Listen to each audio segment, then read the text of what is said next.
So this is yet again another isekai that I'm going to be coming up here to review week after week. I'm a sucker for comedy isekais, especially ones that have like a parody feel to them. If you give me something really serious with like some sort of unique twist like a shield hero, I'll be right there watching. Or in the case of Dungeon of Black Company, something where you have an asshole character who's trying to brainwash his coworkers into making a quick buck before getting his world crashed around him.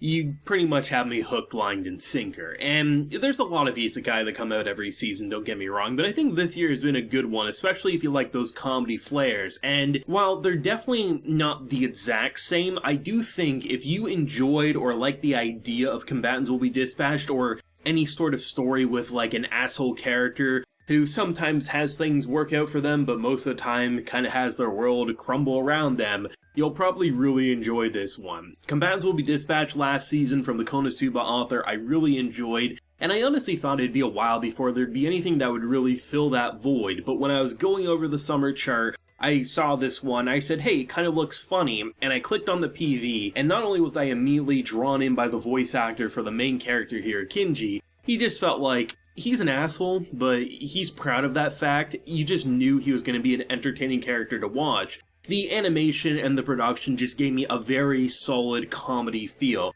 It wasn't that run-of-the-mill, typical budget, typical production where maybe there's a couple of funny faces. No, there's exaggerated body reactions head to toe, and you knew it was probably going to be at least humorous at the very worst. And I have to say, for an intro episode, which I honestly thought this premise was going to last at least a handful of episodes, so it'll be interesting to see how they're going to shake it up. An episode that starts with a man who is so proud of being a NEET, who basically did some investments, ended up being able to make so much money, built 3 high-rise apartments, the top floor for one of them is all his. He's basically the ultimate shut-in NEET who doesn't need mommy's allowance. And then he gets isekai'd, and rather than making it a hero fantasy this or that, nope, he just gets screwed over and is forced after taking far too many loans out to work at a mining company that treats him like shit.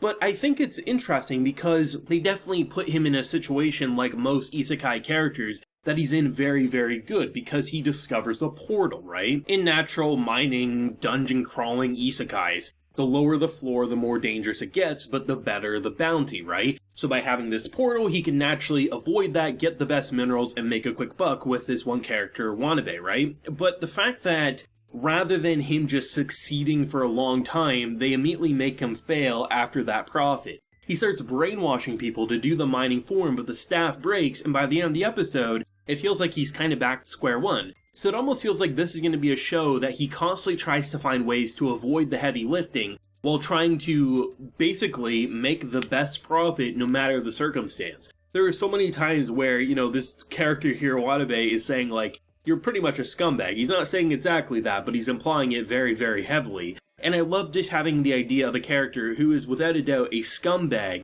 who recognizes as such, but he is so proud that he's saying, the ends justify the means. Do we want to work at this dead-end job forever? Who cares if we manipulate a few minds and break a few laws? The end is what matters, right? The fact that you take, once again in isekai fashion, a dangerous monster and turn her into a cute anime girl, I actually was kind of surprised by the direction because this guy doesn't give me the typical harem protagonist vibe. He's more of like if he has women, he probably is very upfront about it and he probably doesn't want to have love interests. He wants to just have people for booty in his bed. So the fact that there's literally scenes where she goes in the bathtub with him, and rather than it being a fan service scene, it almost feels like a disappointed father as she then pisses in the bathwater and he's just absolutely disgusted. So it almost gives you a reverse shield hero vibe where rather than a father-daughter kind of duo, it's someone who's unfortunately stuck with this girl because this girl will eat him, which she did eat his booty at the end of the episode, just not in the way you're probably thinking, as she literally was trying to consume him because, well,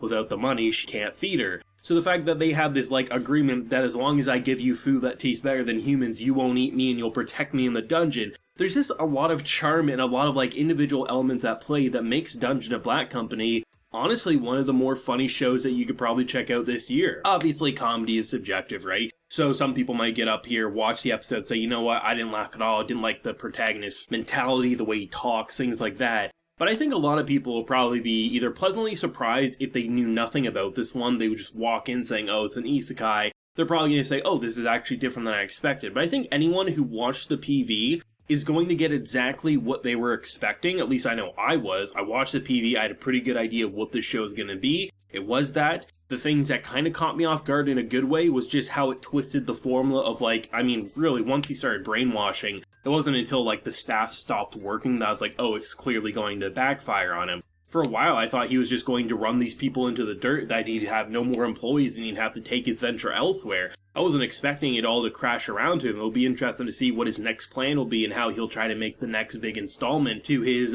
large bank account that he's trying to rebuild after having it in the first world and then losing it in the second. I wouldn't be surprised if this is the type of story that by the time it actually ends in the source material, he makes all that money back and then he gets isekai'd into yet again another world. He can't say he doesn't deserve it given how much of a scumbag he kind of seems, but the voice actor for this character, Kinji, definitely is the reason I think he's going to be a very likable protagonist, even though on a personal level you'd want to stay away from him with like a 100-foot pole. It's the type of voice actor that's similar to the main character in Combatants Will Be Dispatched. You need to have someone who sells you on the performance, that you buy into the bullshit that they're spewing, and that's exactly what this character does. He's energetic, he's charismatic, and honestly, I love how good the production went in. There's so many, like, Konosuba-like moments, like when he's, like, mining ridiculously fast because he knows he needs to mine so much to make money. There's a lot of charm, and I think just Kadokawa Isekai style comedy-like series, like, that's just the general direction they seem to be heading in,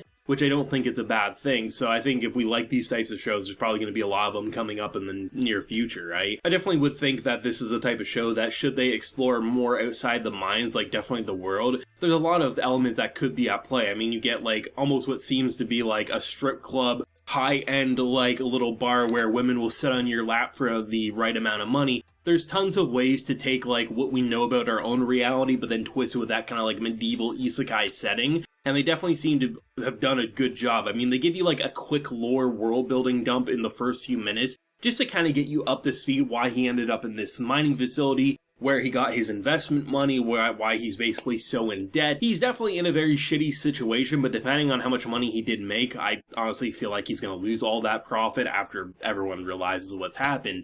I think this is the type of show where he's probably going to make a lot of schemes, and even if he's not scheming, he's just the type of character who will find a way to be the biggest asshole in the room, even if, like, a demon lord was probably in the room with him, because that's Kinji, and that's the type of show this clearly wants to be, right? I mean, this is just the type of anime that, like, I'm always going to review on the channel. Unless there's, like, 5 of them in the same season, then, of course, I'll pick and choose the ones I enjoy best. But it's hard not to just have one of these shows, play it, enjoy it, and if they introduce something more serious, you absolutely consume it with a giant grin on your face, right? I really enjoyed it. I think I'll have a blast watching it every Friday. Hopefully a lot of people will tune in with me, but let me know your thoughts and feelings on episode 1 of the Dungeon of Black Company. Will you be keeping up with it, and what was your personal favorite moment in the episode? If you enjoyed the video, leave a like, share your support, and hit that subscribe button if you happy new around here. So until next time, everyone, please take care and have a good one.